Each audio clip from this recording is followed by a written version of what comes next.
In life, there is modeling and there is fishing. For Grace Elizabeth, fishing came first. I didn't think it was possible to be a model, the 21-year-old says, speaking from her family home in Lake City, Florida. I thought you had to be famous or live in New York City. Also, she wasn't really interested. I wanted to play volleyball when I was a kid, and I wanted to be a boy, to mess around in the dirt. Time passed. She landed a career, to put it mildly. But teach a fisherwoman to model and she will still fish.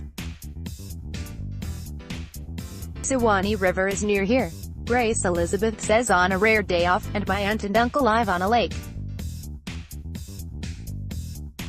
Once, I was about 9, we went out all day long and ended up getting 80 fish, little Bremen catfish. 80 fish. Also, my dad had a captain friend, and we go out on an airboat, she adds, describing hauls of redfish and drums that she and her brother, Luke, who turns 10 this month, pull in. We fish in the brackish water where the river starts to meet the sea. Not only was modeling a possibility for this teenager from a pine-forested part of North Florida, it now seems almost an inevitability. Grace Elizabeth has become a sensation, a favorite, for instance, of Karl Lagerfeld's. She opened Chanel's Fall 2018 show and was looking very aquatic, come to think of it, in this spring's campaign video, and beloved by others, too. She's a wonderful person, outgoing and down-to-earth, says Inez van Lamsweerd, one half of the Dutch photography team Inez. She has this innate sense of how to project a certain kind of woman in a photograph. You understand what Van Lamsweerd's referring to when you see Grace Elizabeth looking very Linda-era supermodel, violet cropped wig, big open smile, in the spring Versace campaign, and then evoking a Marcello Mastroianni co-star on the cover of Italian Vogue, wearing a flick of liner and a crisp coral lip. There are a lot of models who look beautiful in photos, Van Lamsweerd continues, but she knows how to move, and this is not something you can really learn.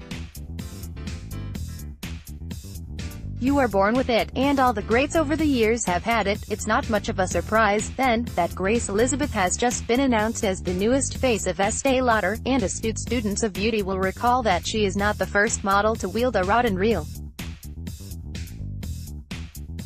Aaron Graham represented the brand from 1971 to 1985. In 1999, after retiring to become a trout fishing guide, she returned to be photographed again in a Catskill stream, promoting face cream and waders and a fly vest. Grace Elizabeth is pleased to be the latest piscatorially inclined spokesmodel, as well as a little shocked. I was thinking maybe I'd do a test shoot, she says.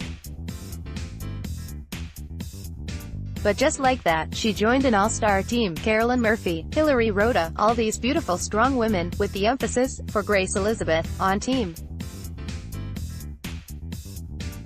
When you are a part of something, it just makes it that much sweeter, a group effort, a collaboration. But even the girl who wanted to catch fish and play Olympic volleyball can mark her life in terms of makeup.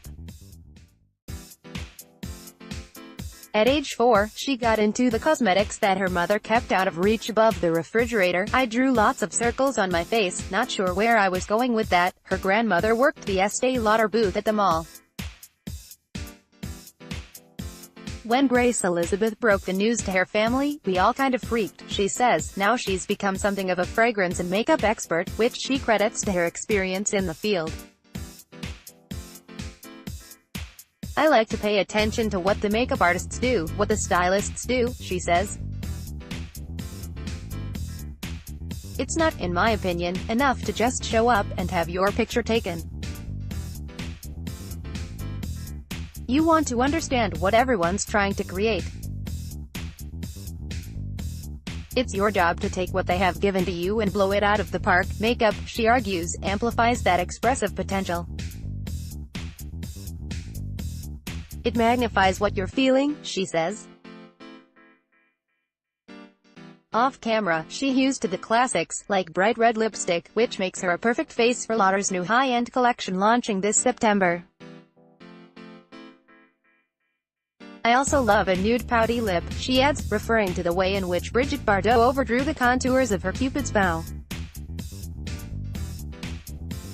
For me, it was just super sexy to see a smoldering eye and this beautifully lined lip. She keeps it simple in other ways, trying to stay faithful to her yoga and boxing regimen, and to her online nutrition studies. On this visit home, you might have seen her hanging out at Marion Street Bistro with childhood friends and ordering her fave, the booty bowl, quinoa with kale, red cabbage, and walnuts, topped with baked chickpeas. It's probably the healthiest meal around here, she says, but I do have a sloppy joe now and again, and she still goes fishing. Her family is heading to Maine to try catching lobster this summer, if lobstering counts as fishing, and swims in the Florida Springs. We have tons of clear streams and rivers, she says, and the Ichidukni River is quite famous. It's full of underwater caves and connections, such that in 1972, the river's main spring was declared a National Natural Landmark by the U.S. Department of the Interior. You can dive in and end up in one of the other springs. She relates swimming from one stream to the next to gliding between the fashion world and the everyday one. They're both beautiful in their own way, she says. In the beauty world, you can create a character, and you can express anything.